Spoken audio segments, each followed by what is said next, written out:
ওম জননীং শারদাং দেবীং রামকৃষ্ণং জগদ্গুরুম পাদপদ্মে তৎসিতা প্রণমামি মুহুর্মুহু।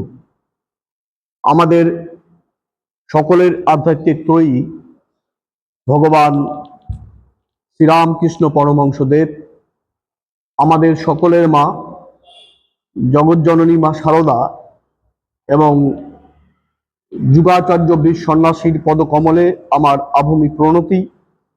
এবং আজকের এই শুভ সন্ধ্যায় আমাদের এই অত্যন্ত পবিত্র পরম পুরুষ শ্রী রামকৃষ্ণ সেবাশ্রমে উপস্থিত সবাইকে আমার প্রণাম এবং নমস্কার। আমরা সবাই জানি আগামীকাল 11ই ডিসেম্বর আমাদের সকলের মা জগৎজননী মা শারদা দেবীর 173তম পূর্ণ আবির্ভাব তিথি, এবং সেজন্য স্বাভাবিকভাবেই আগামীকাল সকাল থেকেই রামকৃষ্ণ মঠ মিশনের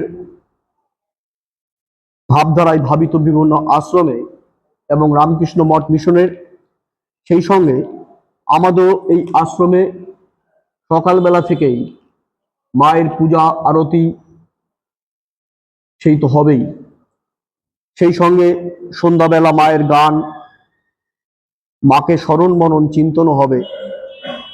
আর পরশুদিনকে অর্থাৎ 12 তারিখ আমাদের এই আশ্রমে আসবেন পূজ্যপাত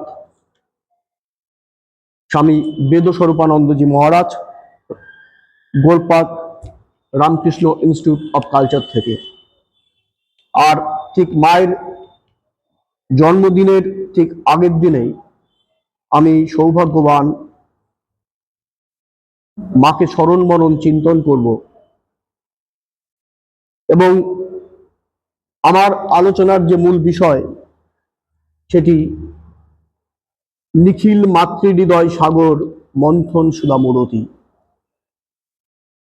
নিখিল মাতৃহৃদয় সাগর মন্থন সুধামূরতি।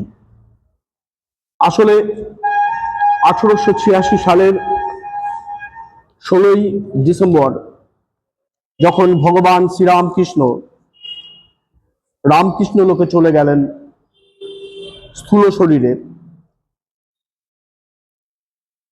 এটি পৃথিবীর আধ্যাত্মিক ইতিহাসে অবশ্যই একটি অন্যতম চিরস্মরণীয় ঘটনা, সে বলার কোনো অপেক্ষা রাখে না। কিন্তু সেই দিন সেই মুহূর্ত থেকেই পৃথিবীর আধ্যাত্মিক ইতিহাসে আরো একটি স্মরণীয় ঘটনা ঘটল। স্মরণীয় ঘটনা বলে বলা মহা ঘটনা, সেটা বিশ্বপ্লাবিত মাতৃ স্নেহ বুকে ধারণ করে মা শারদার মর্তে আবির্ভাব শ্বশুরে তিনি তা আগেই এসছেন, কিন্তু সে বিশ্বপ্লাবিত মাতৃসুধা তিনি বক্ষে ধারণ করে যেন সেদিন থেকেই তার পুনরাবির্ভাব হলো। ঠিক যেন অনেকটাই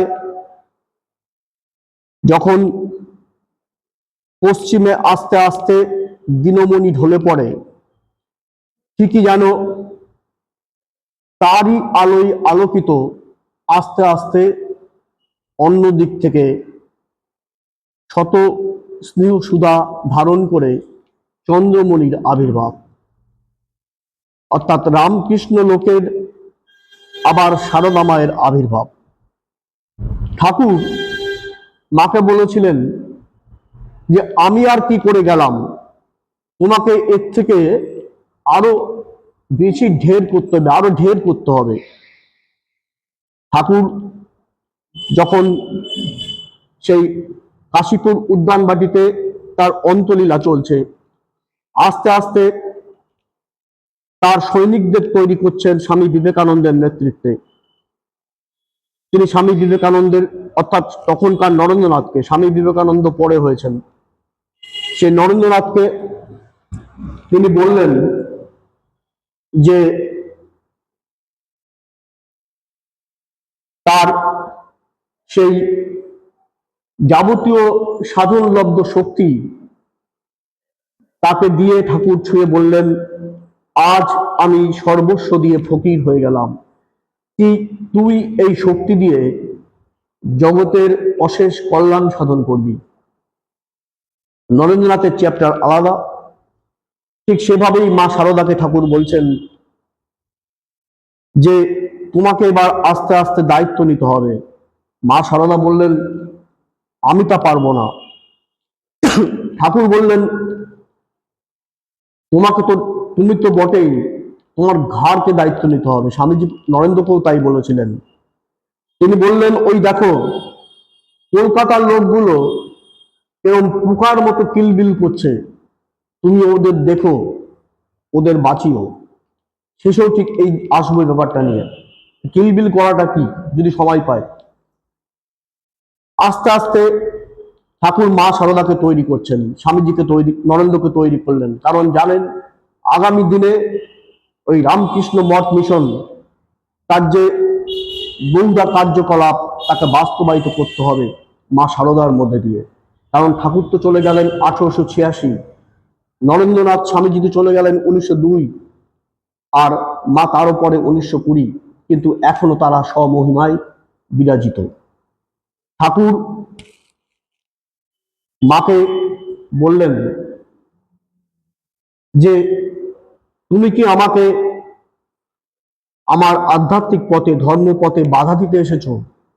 মা বললেন, তা কেন, আমি তোমাকে সাধন পথকে ত্বরান্বিত করতে এসেছি, সাধন পথে সহযোগিনী হতে এসেছি। এবার মা বললেন, আমাকে তোমার কি মনে হয়? ভগবান শ্রীরামকৃষ্ণ বললেন কি আমরা সবাই জানি। তিনি বললেন, ওই ভবতারিণী মন্দিরে যে মা ভবতারিণী আছে, যে মা এই শরীরের জন্ম দিয়েছেন, যে মা নহবতে আছেন, আর যে মা এখন পদসেবা করছেন, আমি তিনজনকে আমি একই মনে করি। অর্থাৎ মন্দিরের সেই ভবতারিণী মা, আমার গর্ভধারিণী মা, আর আমার সহধর্মিণী, তিনজনই সমান, তাদের মধ্যে কোনো পার্থক্য নেই। ঠাকুর আস্তে আস্তে মাকে তৈরি করছেন।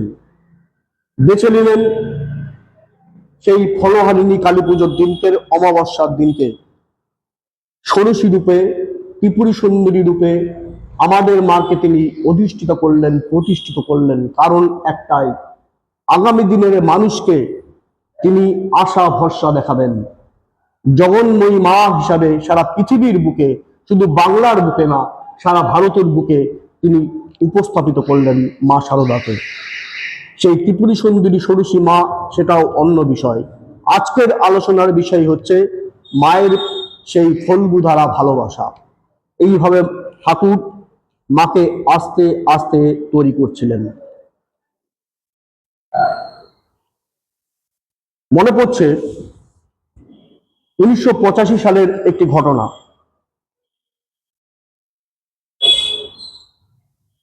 আমাদের গোলপার্ক রামকৃষ্ণ ইনস্টিটিউট অফ কালচারের ঘটনা।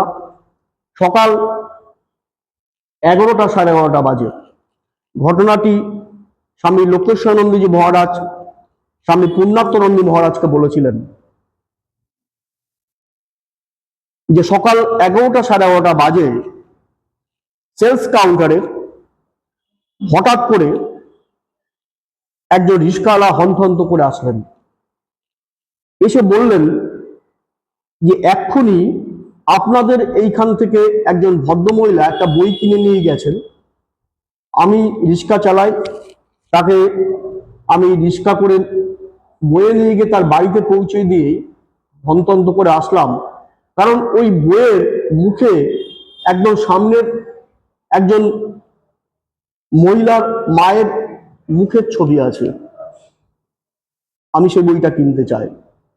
সেলস কাউন্টারে যে ভদ্রলোক ছিলেন তিনি বুঝতে পারলেন, তিনি সঙ্গে সঙ্গেই সেই বিখ্যাত শতরূপে সারদা বইটা এনে তার সামনে দেখালেন।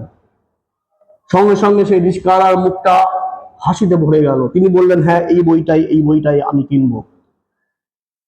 বইটার দাম কত? বইটার দাম তখনকার দিনে 1985, 60 টাকা দাম। তা সেই সেলস কাউন্টারের যে ভদ্রলোক ছিলেন তিনি বললেন যে আপনি কি পড়াশোনা করতে পারেন? তা তিনি বললেন আমি পড়াশোনা করতে পারি না, আমি অক্ষর চিনি না, পড়তে পারি না, কিন্তু আমার ছেলে ক্লাস 10-এ পড়ে, ও পড়ে শোনাবে, আমি শুনবো। তা আপনি বইটা কেন কিনবেন? হ্যাঁ, বইটা পড়ে শোনাবেন, ঠিক আছে, আর কি?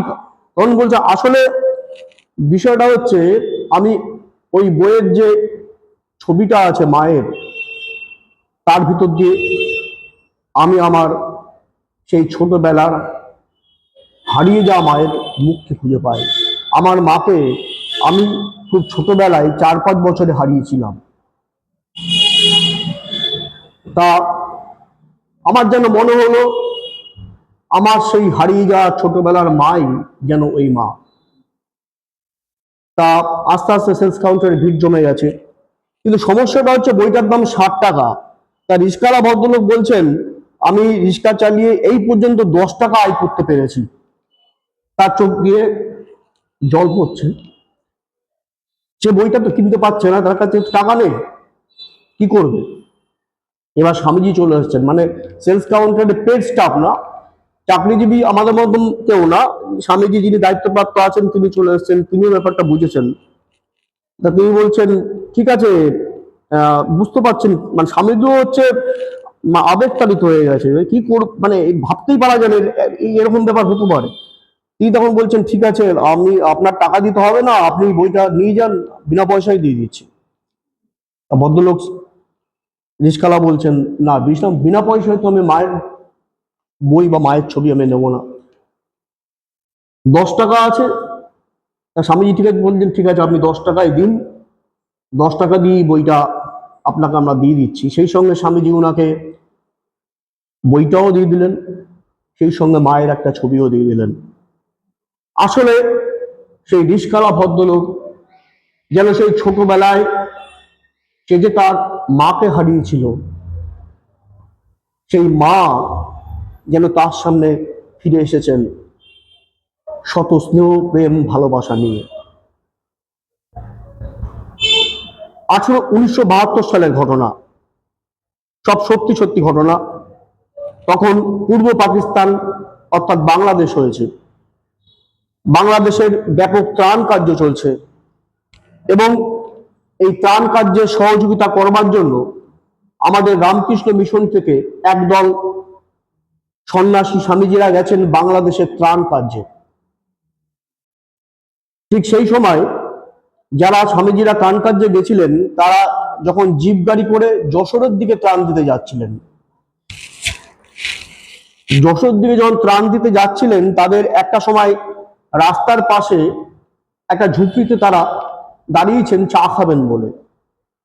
ঝুপড়িতে তারা দাঁড়িয়েছেন, দাঁড়িয়ে চা খাচ্ছেন, খেতে খেতে হঠাৎ দেখছেন যে ঝুপড়িতে একটা ছবি টানানো, ঝুপড়ির মালিক অবশ্যই মুসলমান। স্বামী একজন স্বামীজি বুঝলেন মায়ের ছবি, ভেরি ইন্টারেস্টিং, ভাবতেই পারছেন না। তা ওই দোকানের যে মালিক গরিব মুসলমান, তাকে জিজ্ঞাসা করছেন যে ওই ছবিটা কার, আপনি রেখেছেন কেন? বলে ওই ছবিটা কার আমি জানি না। সেই একই ঘটনা, কবে সেই ছোটবেলায় 4-5 বছরে আমি আমার মাকে হারিয়েছি। যখন ছোটবেলায় আমি দেখতাম আমার মা নেই, আমার বন্ধু বান্ধবদের দেখতাম তাদের মা তাকে কত আদর করে, ভালোবাসে, খাইয়ে দেয়, ঘুম পাড়িয়ে দেয়। আমি আমার মাকে পাইনি, আমার বুকে সেই না পাওয়া কষ্ট। এইভাবেই দিন কাটতে কাটতে আমি বড় হয়ে যাই। তারপর একদিন রাতের বেলা স্বপ্নে দেখি আমার মা এসেছেন। মা স্বপ্নের সময় রোজ এসে আমাকে রাতের বেলা ঘুম পাড়িয়ে দিচ্ছেন, যেন ঘুমের ঘরে খুব আদর করছে, চুলে বেলুনি কেটে দিচ্ছে, সে মায়ের আদর। এইভাবেই দিন কাটছিল। কোথা থেকে এই ক্যালেন্ডারটা আমাকে দিলেন। আমার মনে হলো যেন এই ক্যালেন্ডারটার মানেই ওই যে রাতের বেলা যে মা এসে আমাকে ঘুম পাড়িয়ে দিতেন স্বপ্নের সাথে, সেই মাই যেন এই মা। তাই ক্যালেন্ডারটাকে আমি বাঁধিয়ে রেখে দিয়েছি। আমি জানি না কে কার ছবি, আমি জানতেও চাই না, কিন্তু তিনি যে আমার হারিয়ে যাওয়ার সেই ছোটবেলার মা ফিরে এসছেন, এটা আমি বুঝতে পারছি। সেই অপত্য স্নেহ স্নেহ ভালোবাসা নিয়ে সেই মা শারদা। আসলে ঠিক ওই যে ক্যালেন্ডারের কথা বললাম না, তার সাথেই আমি কোরিলেট করতে পারি একটা ঘটনা। একটা জায়গায় কয়েকদিন আগে অচিনে অচিনে গাছ শ্রীরামকৃষ্ণ, সেটা বলার সময় সেটা এসছিল মাথায়। ঠিক একই ধরনের পেয়েছিলাম খুঁজে, যে রিচার্ড শিপম্যান একজন দার্শনিক। তা তিনি রিসেন্টলি বলেছেন যে সদা ব্যস্ত কর্মচঞ্চল শহর আমাদের এই কলকাতা, আর এই কলকাতা শহরের হিরো নাকি শ্রীরামকৃষ্ণ। তা তিনি বলছিলেন যে আমার কাছে বিষয়টা একটু বাড়াবাড়ি মনে হয়েছিল, যে হিরো শ্রীরামকৃষ্ণ ওরকম। এরপর তিনি বলছেন, তবে সন্ধ্যেবেলা যখন এই ব্যস্ত চঞ্চল শহরের উন্মত্ত মানুষের মধ্যে দিয়ে অগ্রসর হয়ে হেঁটে যায়, তখন রাস্তার দুপাশে দেখি তিনি হাসি হাসি মুখে উঁকি মারছেন। যখন বাসে করে যাই, রাস্তার পাশে তাকিয়ে দেখি রাস্তার পাশে সারিতে সাজানো কাপড়ের এম্পোরিয়ামের ভেতর থেকে দেখি রাস্তার পাশে ঝা চকচকে ওষুধের দোকানের চিত্র বিচিত্র ওষুধ আর প্যাকেটের পাশ দিয়ে, আর দেখি রাস্তার পাশে গজিয়ে ওঠা কোন সাইকেলের শতজীর্ণ আবরণের মধ্যে দিয়ে তিনি হাসি হাসি মুখে উঁকি মারছেন। তারপর যখন এগিয়ে যাই, দেখি সারি সারি সার সার উনার ছবি ক্যালেন্ডারে ঝুলানো রয়েছে। সেই হাসি হাসি আদো বোঝা চোখ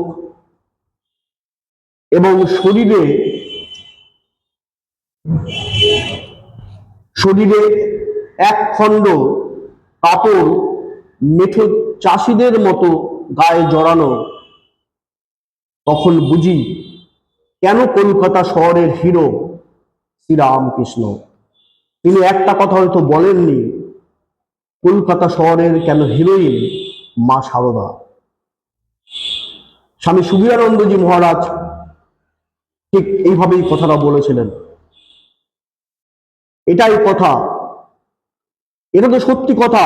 ভারতবর্ষের যে কোনো জায়গায় যায় না কেন, কোনো না কোনো জায়গায় দেখি, বিভিন্ন জায়গায় ঘুরি, কোথাও না কোথাও কোনো দোকানের নাম মা শারদা লেখা নেই, রামকৃষ্ণ ভান্ডার লেখা নেই, রামকৃষ্ণ ওষুধের দেখা নেই, আর উনাদের ছবি নেই, ভাবাই যায় না। ভারতবর্ষের যেখানেই ঘুরেছি, দেখেছি, পেয়েছি, এটাই হচ্ছে মজা।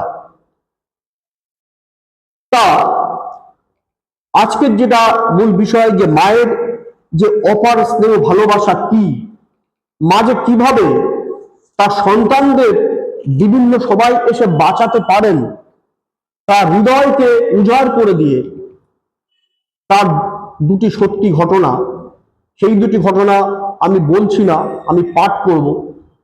কারণ বলা পাঠ একই, আমি বলতে পারবো, কিন্তু আমি যা ভাষা বলা আছে ঠিক সেটা বলতে চাই। প্রথমটি বলবো, বা বলবো মানে প্রথমটি পড়বো, সেটা হচ্ছে কেশবচন্দ্র নাগ। কেশব সেন না, কেসি পালের ছাতাও না, কেসি দাসের মিষ্টিও না, কেশবচন্দ্র নাগ। আমাদের ছোটবেলায় অনেকটি অঙ্কিত বেগ দিয়েছিলেন, তাই তো? কেসি নাগের অঙ্কের বই, সেই লাইট পোস্টে তেল লাগানো আছে, বানর হনুমান উঠছে আর নামছে, আর ট্যাঙ্কের ভিতর দিয়ে কতটা জল আসছে আর কতটা বাইরে। সেই কেসি নাগ কিন্তু কেসি নাগ হতেন না, কেসি নাগ বাঁচতেনও না, মরে যেতেন। তাকে বাঁচিয়েছিলেন মা শারদা, একদম সত্যি ঘটনা। পরলোক থেকে মৃতপ্রায় কেশবনাথকে প্রাণে বাঁচিয়েছিলেন শ্রী মা শারদা। তিনি নিজে বলছেন, মৃত্যুর করে ঢলে পড়া গণিতজ্ঞকে বাঁচাতে এসেছিলেন শ্রী মা শারদামণি।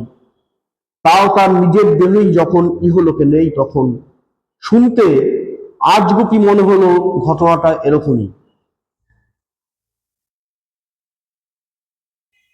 তিনি গণিতজ্ঞ, কিন্তু অসম্ভব বিশ্বাস ছিল সারদা দেবীর উপর, ছিলেন তার একনিষ্ঠ ভক্ত। তাই তো প্রায় মৃত্যুর কোলে ঢলে পড়া গণিতজ্ঞকে বাঁচাতে এসেছিলেন শ্রী মা সারদা মণি। তাও নিজের দেহই যখন ইহলোকে নেই তখন। শুনতে আজগুবি মনে হলো ঘটনাটা এরকমই। রামকৃষ্ণের অর্ধাঙ্গিনী শ্রী মাও ঈশ্বরীয় রূপ। তিনি বারবার তার ভক্তদের কাছে পৌঁছে গিয়েছেন শুধুমাত্র তাদের স্মরণ করাতেই। শুধু জীবদ্দশায় নয়, মৃত্যুর পরও তার ঐশ্বরিক ক্ষমতা পৌঁছে যেত তার ভক্তদের কাছে। সারদা দেবীর দেহ ইহলোক ত্যাগ করেন 1920 সালে। 1919 সালে জানুয়ারি মাসে মায়ের থেকে দীক্ষা নেন কেশবচন্দ্র নাথ। গণিতজ্ঞ তারই একটি বইতে লিখেছেন, তখন বহরমপুর কৃষ্ণনাথ কলেজিয়েট স্কুলে মাস্টারি করছেন। মায়ের দর্শন হতেই তাকে বললাম দীক্ষা নেবার আকাঙ্ক্ষার কথা। মা মহামন্ত্র দিলেন, একটি রুদ্রাক্ষের জপমালাও দিলেন। মা সেটি জপ করে দিয়েছিলেন। অর্থাৎ মা চলে গেলেন 1920 সালে, আর মা তাকে দীক্ষা দিলেন 1919 সালে, ঠিক আগের বছর। এর মাঝে কেটেছে 23 বছর। ঘটনা 1942 সাল। ঠিক 1942 সালের ঘটনা ওনার জীবনে কি হয়েছিল তিনি লিখেছেন, প্রচন্ড অসুখে পড়লাম, দেশের বাড়ি গুড়াতে এলাম। কেসিনাগের বাড়ি ছিল হুগলি জেলার গুড়াতে। বাড়িতে সবাই খুব চিন্তিত। গুড়াতে তখন একজন ভালো ডাক্তার এসেছিলেন, তিনি আমাকে দেখছিলেন, কিন্তু কিছুতেই কিছু হচ্ছিল না। রোগ ক্রমশ বাড়তে লাগলো। পরিজনেরা ভয় পেল, বাঁচার আশা ক্রমে ক্ষীণ হয়ে এলো। তবে চিকিৎসার কোনো ত্রুটি ছিল না। ক্রমে ভীষণ শ্বাসকষ্ট শুরু হলো। ডাক্তার বললেন অক্সিজেন সিলিন্ডার লাগবে। বাড়ি থেকে কে যেন গেল বর্ধমানের সিলিন্ডার আনতে। সেই রাত আমার স্পষ্ট মনে আছে। কষ্টটা যেন দ্বিগুণ হয়ে গেছে, বুঝিবা শেষ রাত। অর্থাৎ 42 সালে সেই দিনকে এত বাজে অবস্থা, তিনি ভাবছেন আমি আর বাঁচবো না, একদম বাজে অবস্থা। সেদিন গণিতজ্ঞের বাড়িতে কারো চোখে ঘুম নেই। গণিতজ্ঞ লিখছেন, হঠাৎ মায়ের কথা মনে পড়ল। মাকে অসুস্থ অবস্থায় সেবা করেছিলেন স্বয়ং মা কালী, তাই না? মা সারদা যখন সে আসছিলেন, অসুস্থ হয়ে পড়ছিলেন দক্ষিণেশ্বরের পথে, মা কালী এসেই তাকে দেখা দিয়েছিলেন, সেবা করেছিলেন। তাই বলছেন যে মা কালী তো সারদা মাকে বাঁচিয়েছিলেন, তার কথা মনে পড়ল। আর আমার এই দুঃসময়ে মা কি আমায় বাঁচাবেন না? বারবার শুধু তার কথাই ভাবছি, তাকে ডাকছি। হাত পা নাড়ানোর ক্ষমতা নেই, শুধু কাঁদছি আর কাঁদছি। এমন সময় ঘটনা ঘটল। স্পষ্ট দেখলাম মায়ের মতো কে একজন আস্তে আস্তে আমার মাথার সামনে এসে দাঁড়ালেন। হ্যাঁ, মাই তো। সেই মুখ, সেই চোখ, সেই সরু লাল পাড় ছাড়ি, দু চোখে করুণা ঝরে পড়ছে। মা আমার মাথায় হাত বুলিয়ে দিলেন। আরাম অনুভব করলেন কেশবনাথ। তার কথায় মনে হচ্ছিল আমি সেরে যাচ্ছি, আমি হাত পা নাড়তে পারছি, হয়তোবা কথাও বলতে পারবো। মা আমাকে সাদা একটা গুলি খাইয়ে দিলেন, যা দেখতে অনেকটা ন্যাপথলিনের মতো। গুলিটা যতই গলা দিয়ে নামছে, মনে হচ্ছে আমার সমস্ত রোগ যন্ত্রণা নিয়ে সেই গুলি যেন শরীরে মিশে যাচ্ছে। তারপর কখন ঘুমিয়ে পড়েছি কোনো খেয়াল নেই। ভোরবেলা ঘুম ভাঙলো, মনে হলো আমার শরীরে কোনো কষ্ট নেই, কোনো যন্ত্রণা নেই, কোনো রোগ নেই, আমি সুস্থ, সম্পূর্ণ সুস্থ। পরের দিন সকালে নিজেই বিছানা ছেড়ে উঠে দাঁড়ান গণিতজ্ঞ। সবাইকে অবাক করে হাঁটতেও শুরু করেন। এক রাতে কি এমন ম্যাজিক হলো, এটা ভেবেই সবাই অবাক। সকালে চিকিৎসক আসেন, তাকে কেশবচন্দ্র নাথ বলেন, ডাক্তারবাবু আমি সেরে গিয়েছি, আমি ভালো হয়ে গেছি। ডাক্তার অবাক। চিকিৎসক নিজেই তাকে বলেন, ভগবানই তোমাকে বাঁচিয়েছেন। ধীরে ধীরে বাড়ি থেকে অক্সিজেন সিলিন্ডার ফেরত গেল। ক্রমেই সুস্থ হয়ে ওঠেন কেশবচন্দ্র নাথ। সুস্থ হয়ে তিনি তার ঘনিষ্ঠ মহলে বলেছিলেন, আমার জীবনদাত্রী মা, কেমনে ভুলি তোমার করুণা। স্বয়ং মা শারদা এসে কেশীনাথকে বাঁচিয়েছিলেন। ভাবতেই আমাদের অবশ্যই গায়ে লোমগুলো যেন খাড়া হয়ে যাচ্ছে। এবং কেশীনাথের দেশের বাড়ি ছিল হুগলির গুড়াতে, ছিল মানে আছে। এবং তারপরে উনি 1972 সালে তার বাড়ির লাগোয়া অনেকটা জমি কেনেন। এবং আমরা জানি সেই গুড়াপে হচ্ছে আমাদের রামকৃষ্ণ মঠ মিশনের যিনি অষ্টম সংঘাধ্যক্ষ ছিলেন শ্রীমৎ স্বামী বিশুদ্ধানন্দজি মহারাজের বাড়ি। কেশবচন্দ্র নাথ তার নিজের বাড়ি সহ যে পাশের জমিটাকে নিয়ে ওখানে একটা আশ্রম করলেন 1981 সালে। তার নাম হলো বিশুদ্ধানন্দ মহারাজের আশ্রম। রামকৃষ্ণ মঠ মিশন এখন সেটাকে নিয়ে নিয়েছেন। এটা হচ্ছে কেশবচন্দ্র নাগের জীবনের সত্যি ঘটনা। তিনি মা শারদার কাছে দীক্ষা নিয়েছিলেন 1919 সালে। 1942 সালে মা শারদা 1920 সালে চলে যান। 1942 সালে এসে মা শারদা তাকে বাঁচিয়েছিলেন। এবং এরকম ঘটনা যে হয় সেটা যদি পারি একটু বলতে পারি, আমার শাশুড়ির জীবনেই হয়েছে। 1 মিনিট লাগবে, লাস্টে বলবো। এবার যেটা বলবো মানে পড়বো, সেটাও হুবো যে উনি বলেছেন সেটাই বলবো। এটা আমরা জানি, এটাও জানতাম, সদ্য ঘটনা, 2023 সালের এপ্রিল মাসের ঘটনা। শ্রীমৎ স্বামী পুণ্যাত্মানন্দী মহারাজের জীবনের ঘটনা। উনার ভাষাতেই আমি পড়ছি। শ্রী মায়ের অলৌকিক কৃপা পাওয়ার অভিজ্ঞতা নিচ্ছেন পুণ্যাত্মা শ্রীমৎ স্বামী পুণ্যাত্মানন্দজি মহারাজ। মাঝে এখনো সত্যি সত্যি লীলা করতে পারেন এবং করেন, সেটা জীবনের অভিজ্ঞতার বিনিময়ে আপনাদের সঙ্গে শেয়ার করে নিলাম। বিশ্বাস করা বা না করা আপনাদের ব্যাপার। আমি শুনেছিলাম ঠাকুরমা স্বামীজি ভক্তদের বাৎসল্য অর্থাৎ কৃপা দান করেন। শ্রী শ্রী রামকৃষ্ণ লীলাবশ প্রসঙ্গে শ্রী শ্রী শারদানন্দজি মহারাজ লিখেছেন, অদ্যাবধির সেই লীলা করেন গোরা রায়, কোন কোন ভাগ্যবানে দেখিবারে তাই। তারা এখনো লীলা করে থাকেন। এখানে গোরা রায় বলতে ভগবান শ্রী চৈতন্যদেবের কথাই বলা হয়েছে। আমরা গোরা রায় অর্থে যে কোনো অবতার পুরুষ বা দেবীর কথা ভাবতে পারি। তারা যুগে যুগে এরকম লীলা করে ভক্ত হৃদয়ে অম্লান হয়ে আছেন। এখনো কোনো কোনো ভাগ্যবান ভাগ্যবতী তাদের দর্শন লাভ করেন। আমি সেই অর্থে কোনো দর্শন লাভ করিনি। পুণ্যাত্মানন্দজি মহারাজ বলছেন তিনি সেরকম কোনো দর্শন করেননি, কিন্তু উনি করেছেন আমার মনে হয়। কিন্তু একটি ঘটনা আমার জীবনে ঘটেছে অল্পদিন আগে, 2 বছর আগে আজ থেকে। এটি আমার জীবনের প্রথম এরকম ঘটনা ঘটল।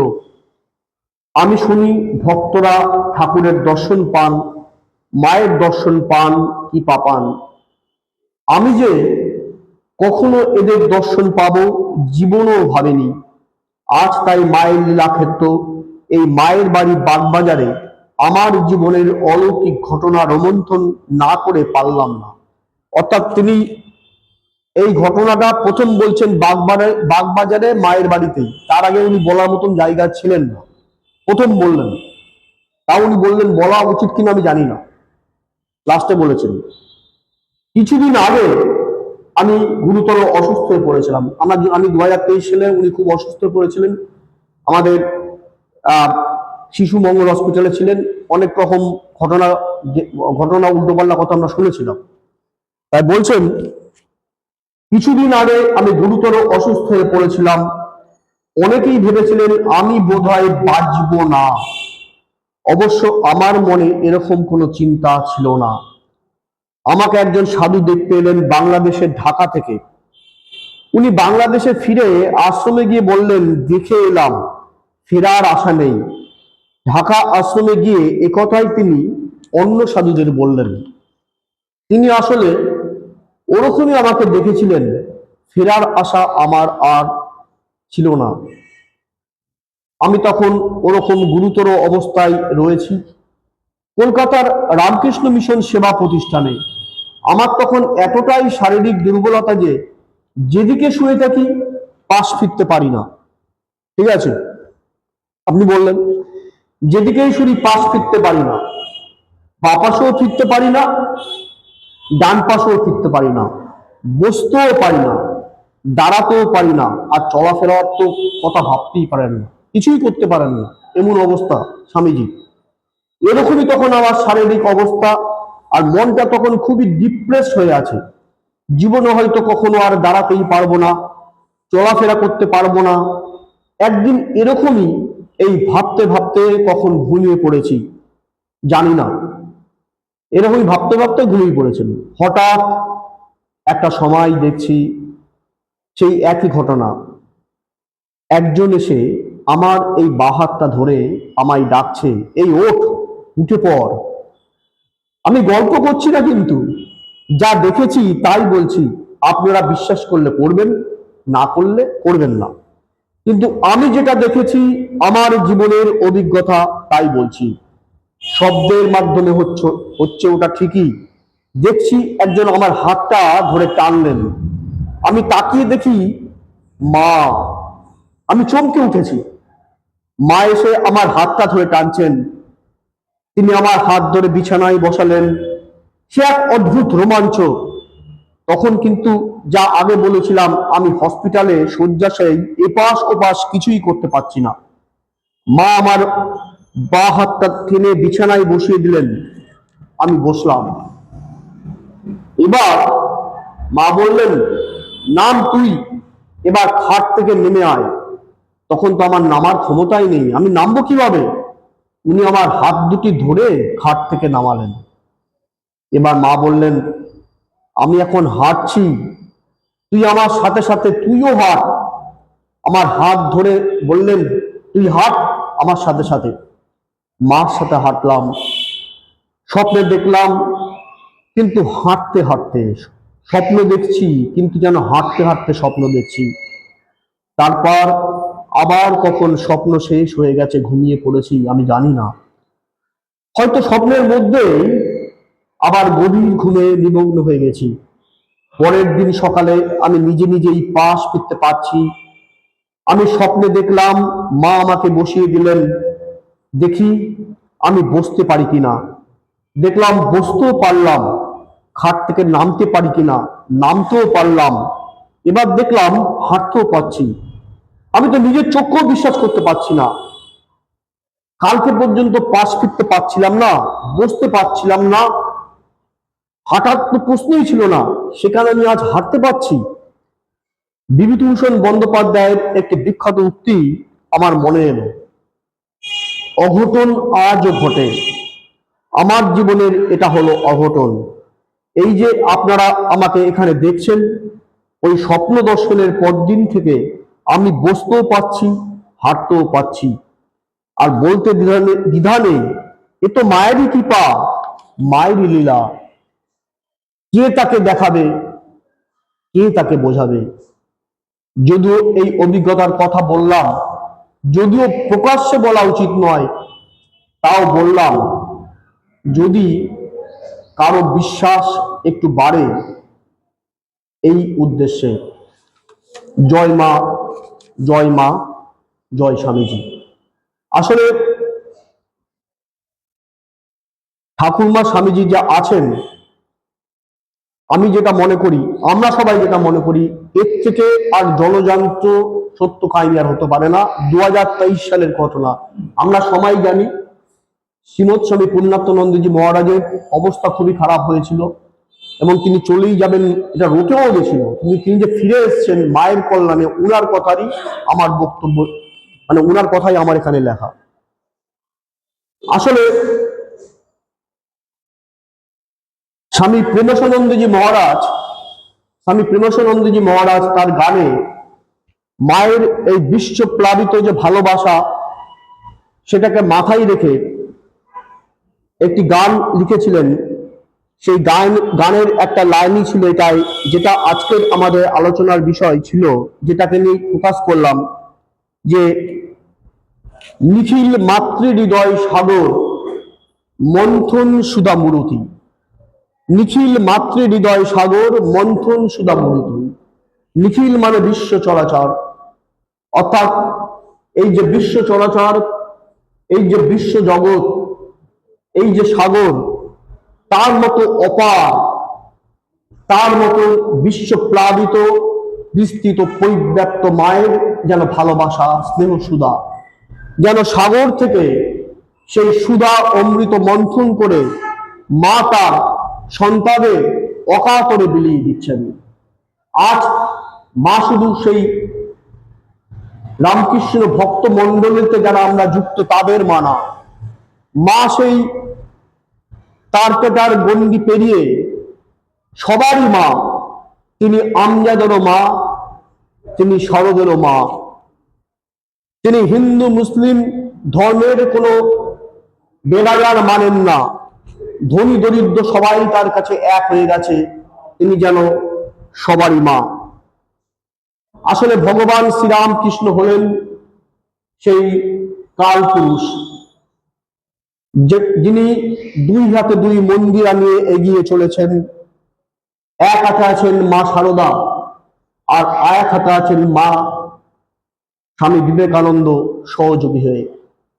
এই যুগ পুরুষ গান, যুগের গান, কালের গান, এবং তারা তিনজনেই একে তিন আর তিনে এক হয়ে থাকবেন আমাদের কাছে শোনাবেন সেই আশার কথা, সেই বিশ্বাসের কথা, সেই ভরসার কথা। আসলে ইনারা হলেন সেই প্রজ্বলিত দীপশিখা, যাদের স্মরণ মনন চিন্তন আমাদের মনে স্মরণ করিয়ে দেয় একটাই কথা, ওই ভেঙেছে দুয়ার, এসেছে জ্যোতির্ময়।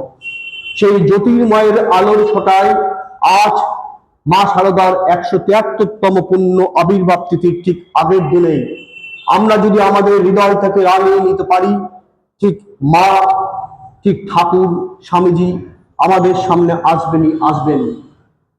তাই শেষ করি, মায়ের সেই অন্তিম সেই যে শুভ বার্তা দিয়ে গেছিলেন আমাদের উদ্দেশ্যে, তার সেই বার্তা যারা এসেছে, যারা আসেনি, যারা অনাগত ভবিষ্যতে আসবে, আমার সব সন্তানের প্রতি আমার আশীর্বাদ রইল, আমার ভালোবাসা রইল।